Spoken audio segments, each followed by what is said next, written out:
Here's one of the many bobcats here.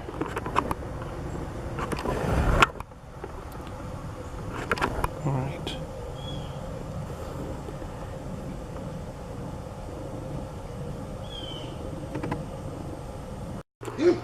Oh, more bobcats here too.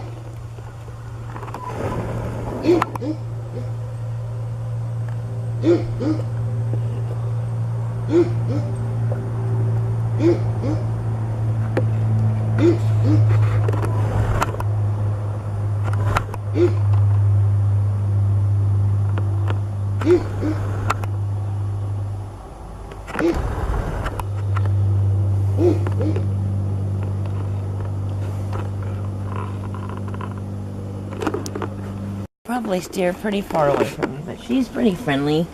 Mm-hmm. Yes, you know. So I'm gonna sit right here. Hopefully, she'll come over and she might prefer to talk to you instead. Oh, okay. Hi, Dino. Hi, Dino. Yeah, he was brought to us when he did a vet tech at a clinic, and he had to go on state visit with ladies, and he was supposed to leave for like 90 days, but she never matters. Oh, did you find a new friend? I somehow knew you would love him. How did I know that? She loves men. What are you doing? Come here. Come here. She says, I found a new friend. I like him. So this is Crystal. And Crystal came from Odessa. And she actually was found when a lady opened her door to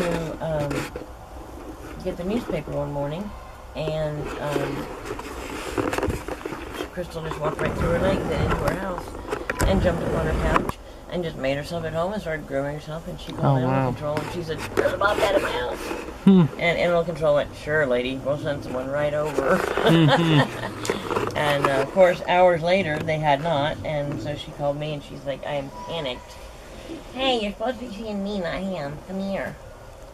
Do you have cats or dogs at home? I have 2 dogs. Yeah, they must be smelling the backpack. She's like, "Something feels good here." Anyhow, animal control finally showed up and she called us. She was frantic. They were going to put her down and she's like, "Is there anything you can do? I know this is somebody's pet and we're terrified that, you know, she's going to be euthanized and nobody understands her." Come here. Come here. What you doing? I know. Get away, Dino. That's my mom. That's my mom. Now, generally speaking, like whenever somebody, does anybody ever get tempted to say, "I want a bobcat as a pet," you know? Oh, all the time. Oh, all the okay. time. Actually, all of this area, this is what we call our behavioral training area. Every cat in here, it has been somebody's pet. Oh. So what we do when we get these cats, these are ones that have been trapped, or like Crystal just showed up in somebody's house, or showed up. They come up to the back door and they're pawing at the back door, and they're clearly not acting like a normal bobcat. So we get the call, and thankfully now North Texas knows that we're here, and most of the animal controls do work with us. So when they get an unusual behavior call, they generally will call us, or they will trap the animal and bring it to us, and that gives us a chance to assess. And anyhow, so we get them that way, or we get them from people that did buy them to be pets. They can buy them on Craigslist. They can buy them from breeders. There are breeders around the United States who will sell them online. And the real issue is that they sell them for these extraordinarily huge amounts of money. But there's no way to define to a person who says, "I want a bobcat as a pet," what they're getting into. You can't tell somebody, because frankly they don't want to believe it. They've decided this is what they want, and they're not going to listen to anybody. And what they're not understanding is, at about 4 months old, these guys begin to develop some hormones. They begin to develop some territorialism, and they really don't. They start like spraying inside your house. They don't make good house pets. They never should be in somebody's house. They're not made to be in a house. If someone has them as a pet, largely they really need to be in an outdoor enclosure that really should be about 4 times. I mean, it should be the size of this entire, all 4 of these enclosures, ideally. You know, we don't keep these guys lifelong. So, you know, everybody who's in these cages here, we work with, so that if they were to be in a zoo or a museum or a nature center, they would, you know, our goal is to make them ambassadors, because we can't release them. They will go to somebody's house. They've already proven that.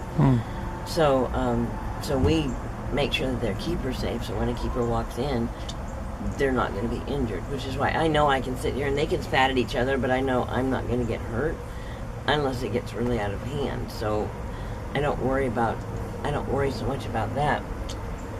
But he is only newly wanting attention. It's taken us, he's been here for 2 years, I think now, and he's only just in the past month started asking for attention.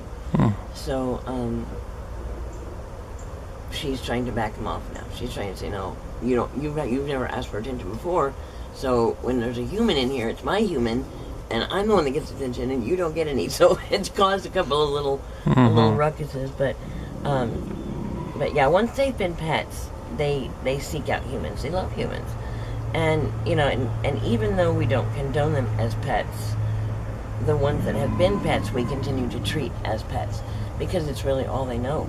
So, you know, we would love nothing more than to be able to create an environment where, you know, where we could put high fencing around this whole property and just let them out, but still keep them, you know, let them be bobcats, but keep them in a protected area where we can still feed them and control the environment.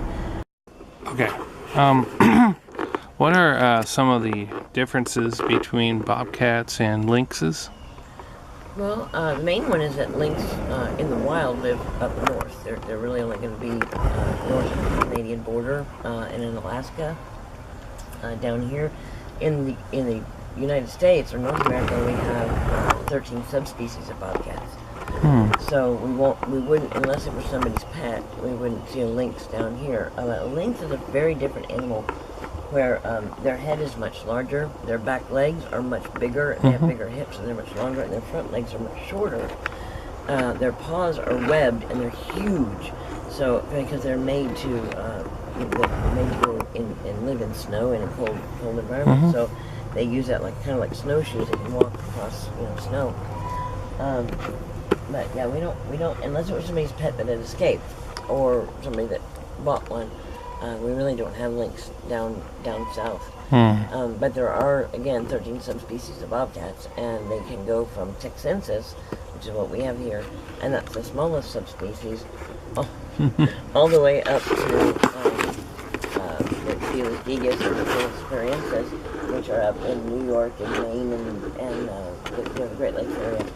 And those guys can be upwards to 70 and 80 pounds. They can be huge. So, yeah, we have the smallest version here.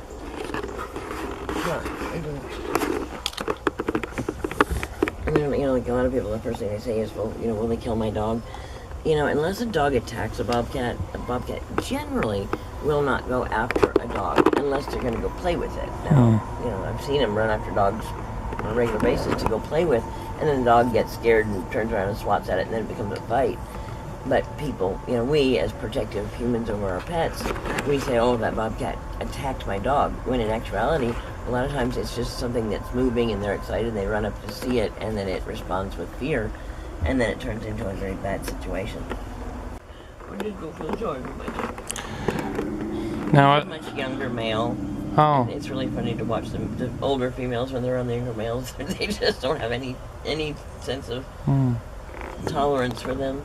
Now, are they spayed and neutered here? No. Oh. We don't do any altering because we are a research facility. And the main thing that we do research is their personality. If we were to spay and neuter, we would really not be seeing the actual personality of a urban bobcat or a bobcat. So we don't spay and neuter, but we also don't breed. Bobcats are very intelligent animals. So even though he's an intact male and she's an intact female, I've never had a pregnant bobcat here. In all 22 years that I've done this, I've never had a pregnant bobcat. Wow. So, you know, there are ways that you can breed, But it's not something that, we certainly don't, and it's no rescue facility should be breeding animals. There are plenty. We don't need to make more. So, but they're very intelligent as far as they're concerned. This is their family, and they know better than to breed with their family. Yeah. And that's the case in the urban environment as well, because we can have, 10, 15 cats living in a family, and they won't breed with each other in the immediate family. They'll go outside of that family to breed. What are you doing? What are you doing? Your puppy this morning. Hi, baby. Why, baby? Now, would a bobcat get along with any other kind of wild animal? In the wild, most wild animals, are very territorial in the rural environment. However, in the urban environment, because there are so many in a very confined area, and this includes dogs and cats that are running loose as well, they really do, for the most part, get along. Because they're crossing paths on a regular basis. And so they're no different than any other animal. They see a dog or a cat, and they actually there are a lot of times we have people that send us videos that, where their dogs are playing with bobcats in the backyard. It is, like I said, they're like cats. They're just regular cats, where the news wants us to believe that they're going to kill every dog that they come across. But the reality is, there are bobcats in urban neighborhoods every single night, and there's only about 10 confirmed bobcat kills across the United States every year, as compared to 250,000 dogs killing other dogs. So, when you really come down to it, the bobcats that do kill dogs usually are either they're bobcats who are young and their mom has been trapped and relocated before they learn how to hunt. Mm-hmm. They are injured. They've been hit by a car and they don't have the ability to hunt. They are geriatric, or they're sick in some way. They have mange or some other thing. The only time that they would kill something that is outside of their normal food is if they were not able to hunt in a normal fashion. Like, I'm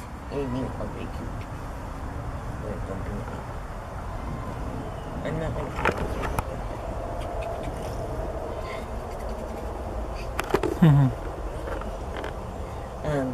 Anyway, they're in our backyards all the time, and they are not eating dogs and cats on a regular basis. I mean, believe me, we have probably, I don't know, I have no idea what the number is, but it's probably close to 1 billion pets in North Texas.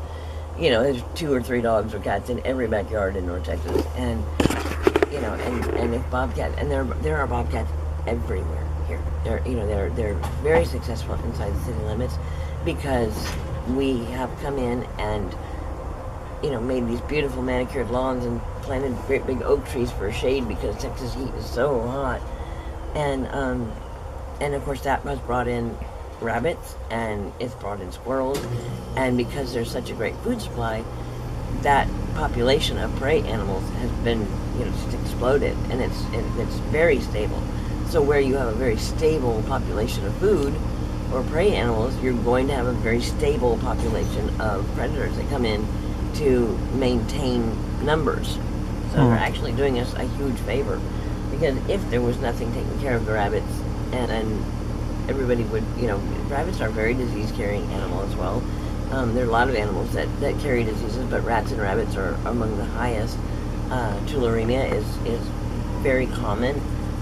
It's a disease that you can pick up if you have rabbits in your yard and you're down gardening one day and you get feces on your hands, so it's not to scare people, it's just to kind of point out that rabbits breed like rabbits. So, having something that controls that population is critically important to the environment. And again, the bobcats aren't just out there breeding like cats breed. They just breed with everything, and they're having babies and babies and babies. Bobcats aren't that way. They will not breed with their immediate family. They will usually only have 1 litter a year. Unlike cats that can have 3 or 4 litters a year. They're just much more intelligent. Their brain is in the entire feline family. Their brain, in comparison to their body size, they have the largest brain of any feline. That includes tigers and lions and all these great big cats. They have the biggest brain as compared to their body size. So, what are you doing?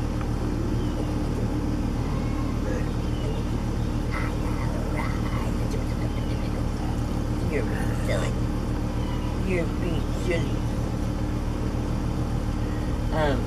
But yeah, I get calls all the time, that somebody's dog disappeared, and it must be a bobcat because they saw the bobcat in their yard last week, and all I can do is shake my head, because the reality is the ones who take the small dogs more often than not are going to be coyotes or owls. And owls are completely overlooked because we're not thinking of overhead. But, there was one unfortunate incident a couple of years ago with a young bobcat whose mother was trapped, and he did come in and kill a dog, and it got caught on camera. But it's so unusual. If you look up bobcat attack on pets on the web, that's the only one. And then anything else, says, well, we think we saw a bobcat. Well, they also, if you ask them, have you seen coyotes in the area, they're like, yeah, but it had to have been the bobcat. And the reality is, a coyote will kill just to kill, because that's the way that they are made. Where bobcats generally, they just don't. They want to be friends with everything. They want to run up and play with it, and they're cats. They're not, where there is plenty of prey, where there are plenty of rabbits and squirrels, it doesn't logically make sense that they would go after something that they don't have a taste for, or that they don't normally, that they don't even know how to take, how to kill.